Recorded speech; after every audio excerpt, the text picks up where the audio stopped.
Ya, jadi untuk financial highlights di first quarter ini, dari sisi revenue mereka sudah turun ya, 3,5% secara quarter on quarter, dan turun secara year on year juga di 2% ya.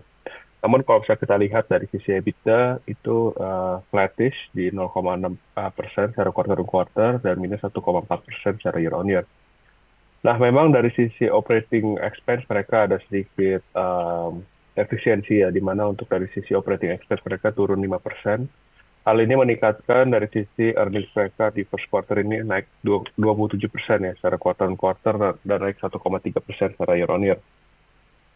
Nah, sebetulnya kalau dari Indosat sendiri memang di first quarter ini dari sisi top line sedikit melemah ya, terutama di bulan Januari dan juga Februari.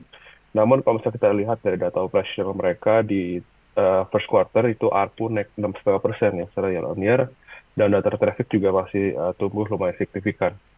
Nah, hal ini diakibatkan oleh adanya lonjakan traffic dan juga lonjakan subscriber mereka di bulan Maret. Jadi hanya di bulan Maret sebelum Hari Raya Lebaran ya mereka ada lonjakan traffic karena adanya Hari Raya Idul Fitri dan juga hari hari puasa ya. Jadi untuk dari sisi lonjakan traffic dan subscriber itu terjadi di bulan Maret. Nah, jadi memang secara konsolidasi kalau misalnya kita lihat dari first quarter selama 3 bulan ini memang sedikit melemah, tapi di bulan Maret sendiri itu sebetulnya masih cukup lumayan signifikan ya. Oke, next. Ya, jadi memang ke depannya Indosat sendiri pengen mengembangkan bisnis mereka lebih lanjut lagi, terutama di AI dan juga data center ya, sebagai wholesale segmen mereka.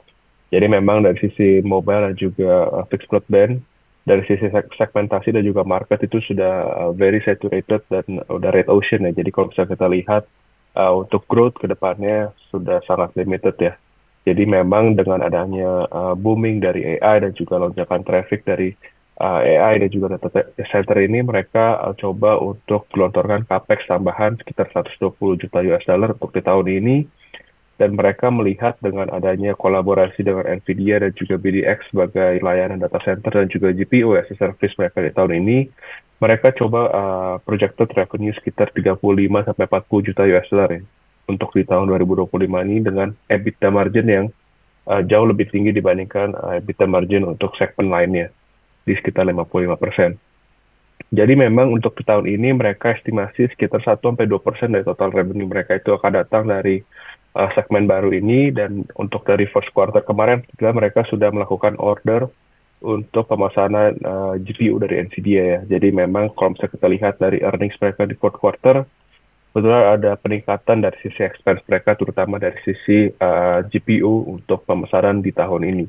Jadi kita akan melihat untuk GPU as a service dan juga data center mereka akan coba mereka ramping up untuk di tahun 2025. Oke, next. Ya, jadi untuk di tahun 2025 ini kita expect dari sisi top line ini masih akan tumbuh ya di mid single digit sekitar 5-6%.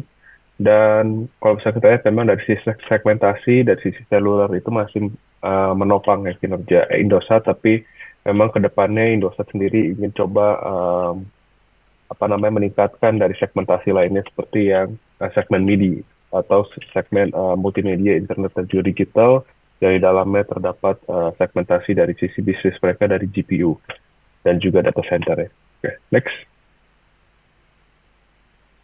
Ya, jadi memang kalau misalnya kita lihat pertumbuhan dari segmen MIDI ini dari tahun 2016 itu memang mengalami pertumbuhan yang lumayan signifikan ya, di mana dari tahun 2016 hingga tahun 2024 kemarin ini pertumbuhannya hampir 50% ya, secara pertumbuhan dari sisi revenue. Dan di tahun 2025 ini kita expect untuk dari sisi segmen MIDI ini akan tumbuh sekitar 5-6%, jalan dengan pertumbuhan dari sisi revenue dari sisi konsolidasi dari Indosat ya. Jadi memang kita lihat untuk GPU dan juga data center ini akan coba mereka garap dan juga mereka bisa secara operasional itu jalan di third quarter tahun 2025. Jadi memang pertumbuhan ini akan terasa di second half tahun ini. Gitu. Oke, next. Ya, jadi memang dari sisi valuasi kita masih maintain buy ya, dengan valuasi yang masih relatif cukup murah di hampir minus 1,5 kali standar deviasi selama 5 tahun terakhir.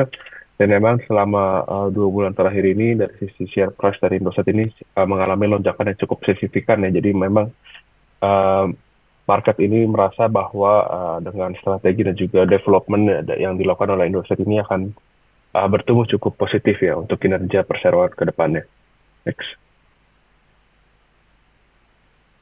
Ya, jadi kita masih maintain buy rating untuk Indosat dengan target TP kita di 2.500, implying forward PE itu di 4,8 kali, full year 2025 EV/EBITDA ya. Jadi untuk valuation kita masih maintain di sekitar -1 sampai -1,5 kali standar deviasi selama 5 tahun terakhir.